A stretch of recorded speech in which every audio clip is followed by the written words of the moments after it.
Alright, hello, citizens of the Nigelverse. It is Nigel here once again, and this is obviously going to be another wrestling review. So, AEW and New Japan Pro Wrestling came together once again, just like they did last year for the second annual Forbidden Door from the Scotiabank Arena in Toronto, Canada. So, as always, I'm not not a professional wrestling reviewer or analyst, just a man who enjoys a good time, which I did have a pretty good time with this one. A pretty solid show all throughout. Like I mentioned going into the show over on System Shock Radio, not really familiar with a lot of like the New Japan talent, save for like one or two people who I kind of recognize, uh, I guess that's the whole point of this show is the New Japan talent, which you're not really familiar with, getting time to shine on like the mainstream to like a more Western audience like myself who aren't really familiar. And it was kind of disappointing to see so many people being like, oh, these guys are from New Japan, nobody's going to watch this, we don't know who these guys are, therefore that's bad. But that's not always a bad thing. Sometimes not knowing who someone is allows you to watch it, and then you know who they are, or whether you like them or not afterwards is up to you. But just because you've never seen someone before and never watched someone wrestle in the ring doesn't necessarily mean it's a bad thing when they're getting a spotlight. So to see people acting like that, it was pretty disappointing. Sadly, not really surprising, but it was pretty disappointing. But nevertheless, let's get right into it. So, for those who have seen these reviews before, you kind of already know how this works. For those of you who haven't, I'm going to be talking about what I liked and what I disliked about each match here on the card. The only matches I didn't watch were the 5 matches they had ahead of time. One a dark match, and then 4 matches on the pre-show. So, in case you're curious, the dark match was Tom Lawler battling Serpentico. It was originally supposed to be Adam Cole, but Adam Cole apparently wasn't medically cleared, so instead it was Tom Lawler defeating Serpentico. The Mogul Embassy defeating Chaos and El Desperado. Then Athena defeated Billy Starks, so Athena advances in the Women's Owen Hart Cup tournament. And then El Phantasmo defeated Stu Grayson, and then Los Inaugurales de Japan, I'm pretty sure I butchered that name, defeated the United Empire in 6-man action. But now we get into the show proper, which actually opened, surprisingly, with the AEW World Championship. They announced it would yesterday, if I'm not mistaken, on Collision. But MJF. And the reason he gave behind it was pretty funny. That he didn't want to stick around in Canada and didn't want to watch the rest of the New Japan talent, or the New Japan and indies, or however you call them, continue to wrestle. So I wanted to get the match and get out of here. Although I wonder what the real reason they had the match first. But yeah, so MJF battled Hiroshi Tanahashi and actually defeated him. Pretty okay match for the most part. Tanahashi, you could tell starting to slow down as he gets older and everything. Of course, I gotta catch up on Tanahashi, but that's what they're kind of putting over in commentary, and some people were pointing it out in on social media and stuff. But MJF, for the most part, able to work around him, and MJF showing up in his traditional robe, and on the back, New Japan is an indie. Never change, MJF. But so MJF able to work around him, ending with the typical MJF shtick, nailing Hiroshi Tanahashi with the Dynamite Diamond Ring in order to get the sneaky, dirty win over Tanahashi. So a pretty decent match for the most part for the AEW World Championship. And congratulations to MJF for retaining. But next up was the first round match in the men's Owen Hart Cup tournament, as CM Punk battled Satoshi Kojima and actually defeated him. And a couple things of note. For starters, man, CM Punk is hated in Toronto, and I think it's pretty obvious why. That's because of the elite and everything. But it's funny. CM Punk is loved in Chicago, hated in Toronto. Meanwhile, the elite, and more specifically Kenny Omega, loved in Toronto, hated in Chicago. Oh, wrestling, but nevertheless, a pretty decent match between the two. And CM Punk doing shtick throughout, really leaning into it, teasing a potential heel turn, but really leaning into the fact that people did not like him and did not want him there. Like almost everything he did got booed, and everything Kojima did, it was cheered and so some funny shtick with Punk, including he's repeatedly saying Kojima as he was like clotheslining Kojima into the corner, but eventually CM Punk defeating Kojima to advance in the tournament and show respect, picking up Kojima at the end. So a nice show respect for CM Punk and congratulations on advancing. But next up was a four-way for the AEW International Championship as Orange Cassidy, who is covered in injuries, doing his best Shane Douglas impression, defended against Zack Sabre Jr., Katsuyori Shibata, and Danny Garcia for the like I said, for the AEW International Championship, and actually retaining here. But man, what a solid match between these four. Are just good stuff all throughout, and the way Orange Cassidy won by pinning Daniel Garcia after a move by I believe it was Sabre Jr. Zack Sabre Jr. who hit the move on Garcia, and then Orange Cassidy able to pick up the win from there. They're kind of an interesting dynamic, showing Orange Cassidy potentially teasing at perhaps a heel turn, maybe looking too far into it, but getting more and more desperate, trying to find ways to still clutch on to the International Championship, despite, like I said, mounting injuries, doing his best Shane Douglas impression. But congrats to Orange Cassidy for defending, and man, what a reign Orange Cassidy has had with the International Championship thus far. I wonder who he'll drop it to eventually, because he knows obviously he's going to drop it eventually. But at Orange Cassidy so far, what a reign! Definitely one of the best reigns right now in AEW. But if Orange Cassidy does turn heel after this, he won't be the only one, as Sonata. The next match was Sonata defending the IWGP World Heavyweight Championship against Jungle Boy Jack Perry. With Sonata actually picking up the win over Jack Perry, and a pretty decent match between the two, and I imagine, and them saying they don't know each other might have been part of the work, but nevertheless still able to put on a really solid match between the two. Jungle Boy coming up short, but then at the end, the major thing to talk about: Jungle Boy turning on Hook, attacking him on the ramp, hitting him with the clothesline. Many people thought it would be the other way around, with Hook turning on Jungle Boy, but no, Jungle Boy turned on Hook. So Jungle Boy is heel now. Interesting character change for Jungle Boy there. But afterwards, Taz was on commentary, very upset by what happened, and had to leave the commentary table in kayfabe, that is in order to tend to Hook, and yeah, so guess now a feud between Jungle Boy and Hook, and now a villainous Jungle Boy. So we'll see how that plays out. But I have to say, man, it was kind of dramatic how they did it. I get they want to put over like Jack Perry doing this despicable thing, turning on his friend Hook, but the way everybody was acting on commentary and the way Taz was acting, you'd have thought Jungle Boy shot Hook or something like that, but not just the clothesline.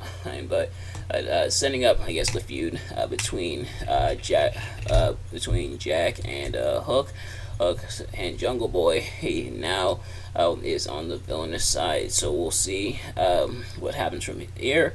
Or it's anyone's guess. What I think might happen, and what I kind of do want to see, because they're kind of doing kind of a turn with Sammy Guevara, where he's turning more face. So perhaps a Sammy Guevara Jungle Boy feud, where now they're on the opposite sides, where Sammy Guevara has seen the light and is no longer under the thumb of Chris Jericho, and no longer like the bad boy and everything, versus Jungle Boy, who's now turned to the dark side. That an interesting, that perhaps an interesting dynamic if they decide to do that feud. But that's kind of just me speculating on that front. But it would be an interesting way to head it up. with Sammy Guevara saying he used to look up to Jungle Boy because Jungle Boy was good and everything. He convinced Sammy Guevara to turn to good, but although that was more so Darby Allin. But hey, don't let kayfabe get in the way of kayfabe. But nevertheless, kind of just spitballing, just wishful thinking on my part. So we'll see what happens. But congratulations to Sonata on picking up the win there. Next up was the 10-man tag team match as the Elite, which was Hangman Adam Page, Matt and Nick Jackson, the Young Bucks, Eddie Kingston, and Tomohiro Ishii battled and defeated the Blackpool Combat Club, consisting of Jon Moxley, Wheeler Yuta, and Claudio Castagnoli, as well as Konosuke Takeshita and Shota Umino. For starters, pretty solid action and all throughout. Some pretty interesting spots, including Takeshita, absolutely decking the crap out of Ishii. He nailed him hard with that forearm. But also a major story throughout is Eddie Kingston being conflicted and everything. And obviously on the side of the Elite, and Tomohiro Ishii, he doesn't like Claudio Castagnoli, so he's teaming up with the Elite. He kind of an unlikely temporary alliance with the Elite and Ishii, which he also has a problem with, just to get to Claudio Castagnoli. But his friend Jon Moxley is there, and so he's feeling conflicted. He doesn't necessarily want to hurt Jon Moxley. Obviously, they fought in the past but became friends after All Out 2021, where Eddie Kingston saved Jon Moxley from the explosion, but which also, I guess another wrinkle to that story, the fact that the Elite were behind that explosion at All Out 2021, that is, when Omega defeated Moxley. He battled Moxley for the AEW World Championship in the barbed wire death match, the exploding barbed wire death match. But nevertheless, which it's actually hilarious. Also, that feature is now in the AEW Fight Forever game, where the explosion when the timer counts down. It's the pitiful explosion, and then both guys just fall over. That is hilarious. But nevertheless, back to this match. So Eddie Kingston conflicted, not really wanting to hurt Moxley. But Moxley, he not quite having as much qualms.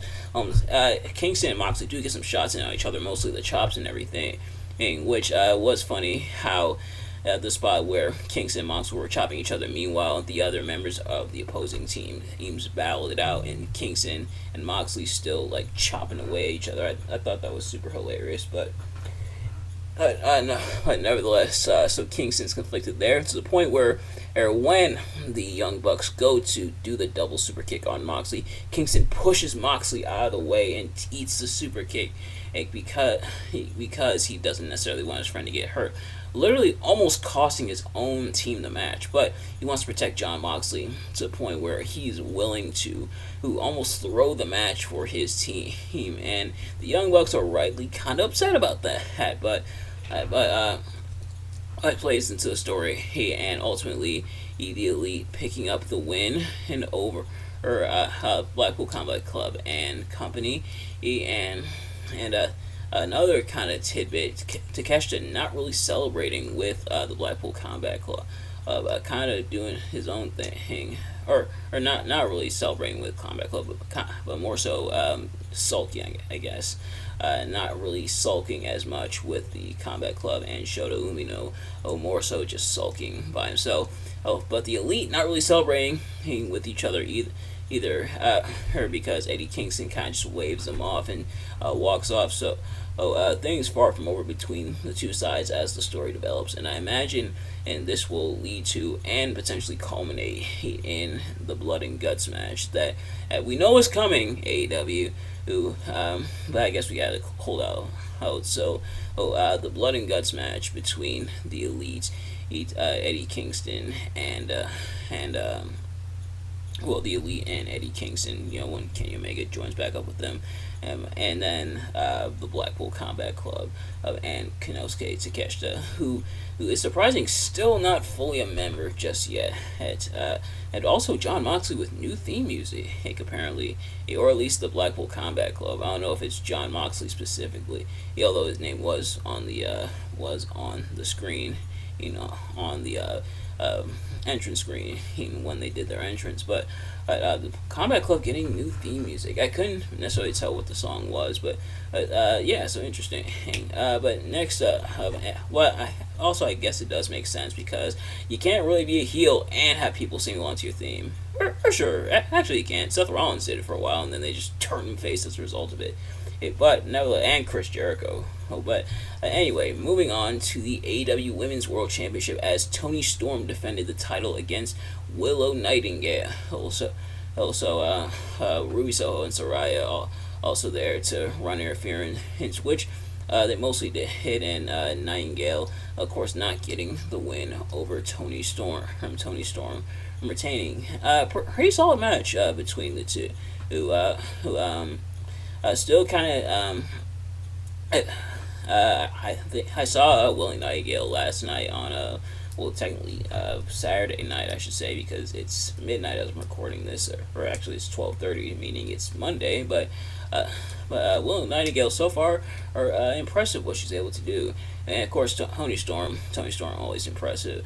If so, congratulations to Toni Storm on getting the win, and of course, hers kind of furthering the storyline between the Outcast and the Homegrown Talent, as both Sky Blue and Britt Baker were watching on in the back.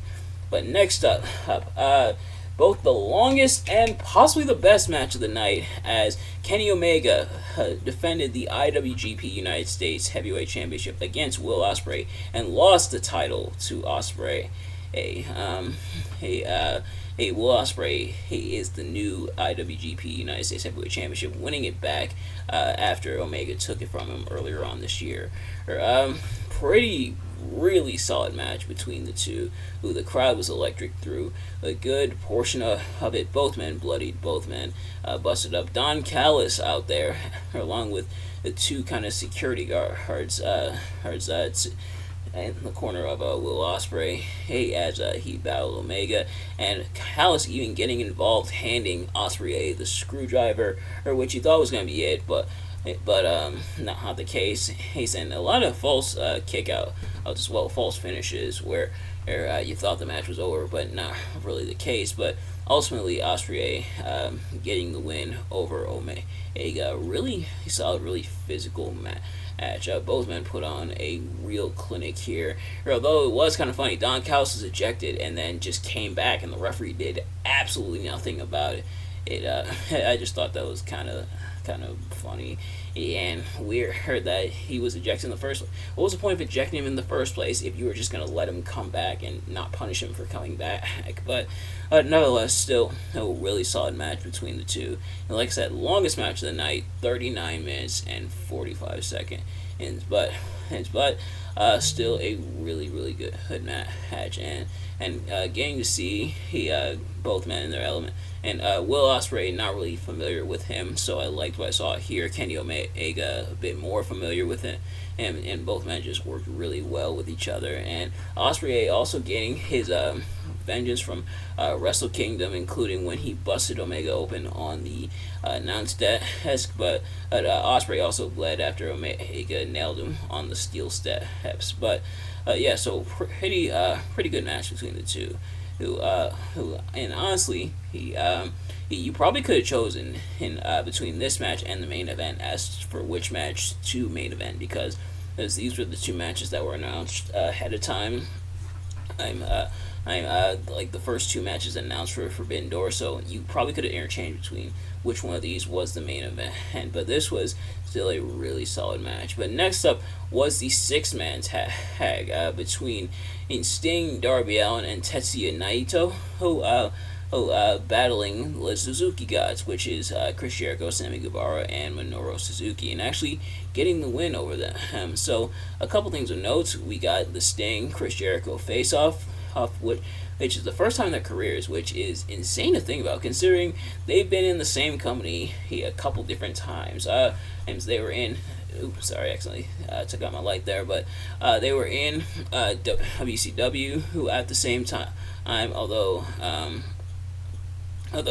Jericho eventually left WCW while Sting stayed on the sinking ship. They were there, or at the same time, they were in WWE at the same time in 2015, and obviously in AEW at the same time. But this was the first time they actually faced off a one-on-one in the ring, even though it's in the confines of the six-man tag. And so there's that. But then also,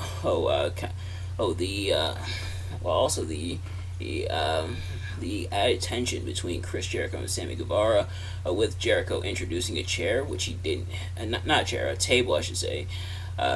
Chris Jericho introducing a table, which he did not get disqualified for, forcing Sammy Guevara to dive off of it into Sting, which he didn't get disqualified for, or just for Sting like pop back up, but nevertheless getting the win, with Naito getting the pin and scoring the win for his team.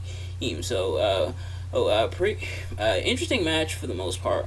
Or if I had to pick between this and the other multi-man match, the 10-man tag team match, I'd say this was probably the weaker of the two, but they are furthering the story, and I think that was more so the point of this, not just the Sting and Jericho face-off, and not just Minoru Suzuki, as well being Minoru Suzuki, which the three-man pose between Chris Jericho, Sammy Guevara, and Minoru Suzuki, it was also pretty cool. And obviously not just the story between Jericho and Naito, but more so the story between Chris Jericho and Sammy Guevara, kind of teasing Sammy Guevara eventually going out his own and leaving the Jericho Appreciation Society, which they also kind of put over on commentary, mentioning how Sammy Guevara was one of the original members when Jericho founded the Inner Circle on the inaugural episode of Dynamite. So kind of bringing that story back, which I forgot to mention, the commentary team he did kind of rotate it a little bit.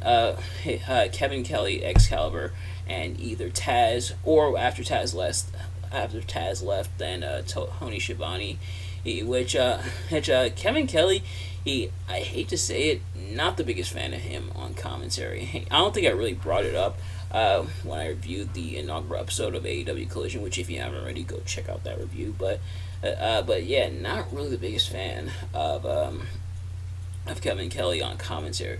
He does talk quite a bit, and yeah, I'm just feel like I'm not really feeling it, but that's just me. But let me know in the comments below what you guys think. Also, also forgot to mention, it was really cool how they have both the English ring announcer, which is both Justin Roberts and Dasha Fuentes, and the Japanese ring announcer, which I actually do not know his name. I should probably look up his name at some point. But it was cool how they had both ring announcer, Justin Roberts, or Dasha Fuentes, doing the announcing in English, and then the Japanese ring announcer doing the announcement in Japanese. That I thought was pretty cool. And then finally, in the main event, first time ever, as Bryan Danielson battled Kazuchika Okada, who is the best in the world. Well, a couple things to note. First of all, the final countdown. Yes, Daniel Bryan brought it back from his days in Ring of Honor, and the crowd popped huge for it. The crowd, I can tell, was starting to get tired, like, as the show went on. Not really as loud for, like, the six-man tag. Like, I feel like they were kind of spent after the United States Championship match, the United States Heavyweight Championship match, but then and woke right back up for Danielson versus Okada. But also really good stuff between the two. Kind of showing, like, the best of both men and what both men brought to the table. Okada, of course, being in New Japan and everything, bringing a lot of, like, the Japanese strong side with, like, the strikes and stuff. Not really going to the air as much. That was more Danielson's job. Danielson, of course, being the technical wizard that he is, and also doing some aerial stuff as well. And Danielson winning by submission. And after her failing with the little bell lock, but then getting Okada in several different holds, really working the shoulder until eventually Okada was forced to tap. But yeah, so really solid match between the two, and like I said, really he showcased the best of both men. Between this match and the IWGP United States Heavyweight Championship match, aka the two matches that were announced first on the show, I think I might lean towards the United States Championship match more, but this was still a really good match. And had some cool spots as well, such as like Okada pile driving Danielson and onto the ramp, and Danielson faking convulsing and to bait Okada in, and so yeah, a pretty solid match and a pretty awesome way to end the show. But that is Forbidden Door. I can't say which I liked more between this one and last year, because I haven't seen the one for last year. I might check it out at some point. Let me know in the comments below if you guys want me to check it out. But yeah, pretty solid, man. Pretty solid card, I would say, this year here. Kind of on the lengthy side, as this wrapped up at exactly 11:59, aka 60 seconds before midnight. But and otherwise, pretty decent show for the most part. In terms of like the strongest and weakest matches, is like I mentioned, and probably the strongest match I'd probably have to give to Ospreay versus Omega for the United States Heavyweight Championship, if that was a pretty good match. As for the weakest match, not really sure. Like there isn't really a bad match on the show, I'd argue. There's some matches that weren't as good as the other ones, but not really a bad match. But I probably would if I had to pick one, I'd probably say maybe MJF and Tanahashi, but not because it's a bad match at all, but because I don't think it was as good as like the other matches, or probably the AEW Women's World Championship, but not because they're bad, just as not as good as the other matches on the card. Really solid card in my opinion, but a little bit overstacked, featuring 14 matches, but I think they made it work. And also like how they're aside from the pre-show and the dark match, there was not a single match, and I'm talking about the main card here, there was not a single match that is under 10 minutes, which it is pretty cool how they really fleshed out each match. It's not like some of the other pay-per-views I've seen, such as Double or Nothing or Revolution, where matches got cut short, where they were in the single digits in terms of match. Like, no, the shortest match is the Women's World Championship, and that match is 10 minutes and 30 seconds. So every match got some time to shine, and they were able to work each other, which I think is really good. But nevertheless, that's going to do it for this review. Thank you all so much for watching. I hope you enjoyed. If you did, please do me a favor. Like, comment, subscribe, share it with your friends, turn on post notifications so you know every time I upload a video so you can see as soon as it drops. Let me know in the comments below your thoughts on the show, or on AEW and New Japan's Forbidden Door and my review of it. Did you dislike the show? Did you dislike my review of the show? What was your favorite and least favorite matches of the night? And where you think things go from here? But thank you all so much for watching, and I will see you guys later. Peace.